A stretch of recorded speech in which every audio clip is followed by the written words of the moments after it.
Republic day, आजाद भारत की नई पहचान, हमारा संविधान जिसकी नींव रखी जानी थी एक फियरलेस, डर से मुक्त एजुकेशन के ऊपर, एक फियरलेस समाज जो रिस्क लेने के लिए हमेशा रेडी हो, जो अपने बच्चों को, जो अपनी फ्यूचर जनरेशन को डर से बिल्कुल दूर रखे। क्या हमारी एजुकेशन सिस्टम पिछले 50, 60, 70 साल में वो एवोल्यूशन कर पाई है? माना कि चैलेंजेस थे 1945, 47, 40, 50, 52, भारत में भुखमरी थी, ग्रीन रेवोल्यूशन की जरूरत थी, पर भुखमरी के साथ भी लोगों में उतना डर नहीं था, लोग लड़ने के लिए तैयार थे। बट जैसे जैसे हमारी एजुकेशन ग्रो हुई, हमारे इंस्टीट्यूट्स ग्रो हुए, एजुकेशन के साथ लोगों में फियर ज्यादा आने लगा।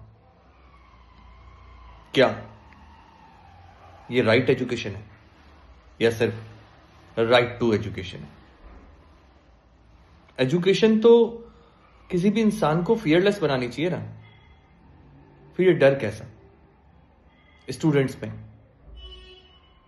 when I met many of the students in masters and graduation, जो लोग टेक्निकल कोर्सेज कर रहे हैं, जो लोग मैनेजमेंट कोर्सेज कर रहे हैं, MBA, BTech, they are not talking about what they learned. वो क्या बात कर रहे हैं?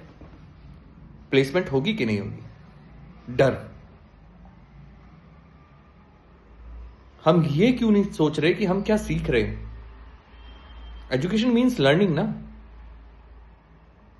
मैटेरियलिस्टिक थॉट के साथ हमने एजुकेशन को बीमार बना दिया। ये उसी तरह है, मान लो हमारी बॉडी है, हम सिर्फ कार्बोहाइड्रेट कार्बोहाइड्रेट कार्बोहाइड्रेट ले रहे हैं, पर विटामिन्स, प्रोटीन, कैल्शियम नहीं ले रहे। क्या होगा हमारी बॉडी के साथ? हम बीमार होंगे, हम कमजोर होंगे, हम ओवरवेट होंगे,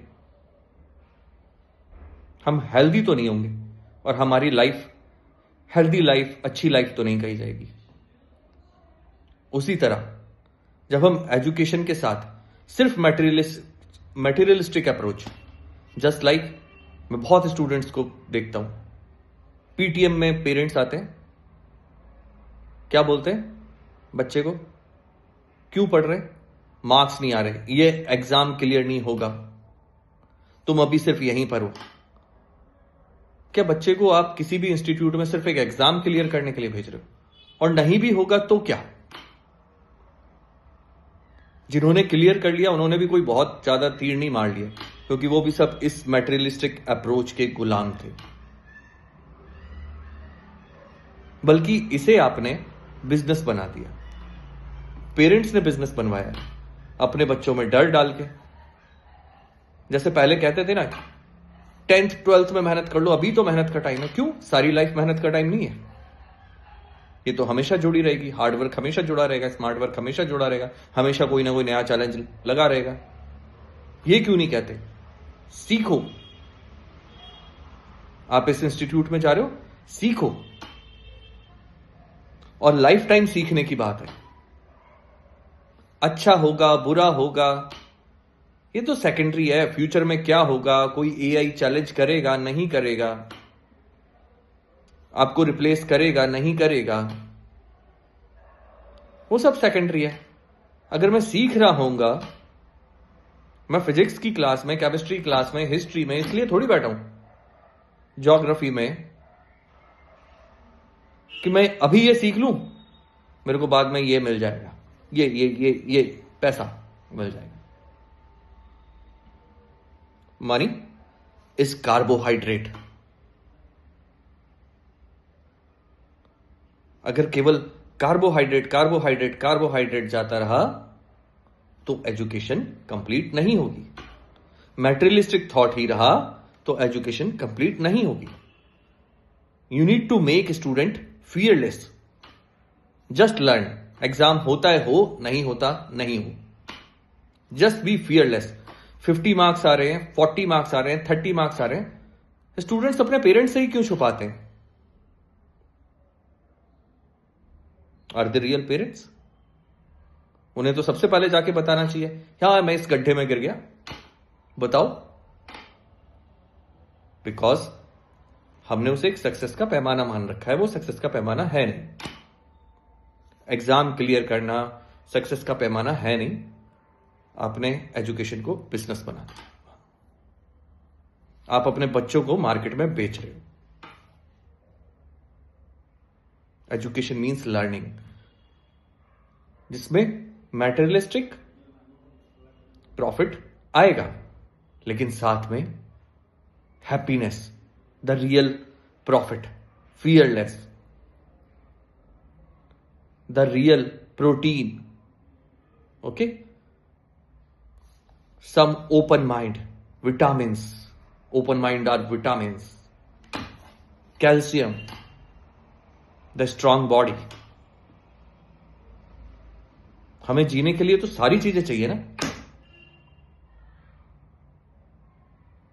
तो एजुकेशन में सारी चीजें होनी चाहिए ना। एजुकेशन का मतलब सिर्फ मैटेरियलिस्टिक थॉट नहीं होना चाहिए ना। मैटेरियलिस्टिक थॉट रहेगा तो हम कभी सीख ही नहीं पाएंगे, डर रहेगा, क्या होगा। तो क्या इस रिपब्लिक डे पर हम ये प्रॉमिस कर सकते हैं अपने साथ, अपने बच्चों के साथ, अपनी सोसाइटी के साथ, कि इनमें डर नहीं रहेगा, इन्हें हम किसी बाउंड्रीज में बांधेंगे नहीं, इन्हें हम फियरलेस बनाएंगे, with fearless education, with open mind, जो हर चीज एक्सेप्ट करने को तैयार हो। कर सकते हैं, then we can celebrate Republic Day. Else it's just an another day जहां पे हम थोड़े से इमोशंस पोस्ट कर देंगे और नेक्स्ट डे फिर से अपनी उसी मानसिक गुलामी में चले जाएंगे, छुट्टी एंजॉय करके। So please make it a real happy Republic Day by making education fearless. Thank you.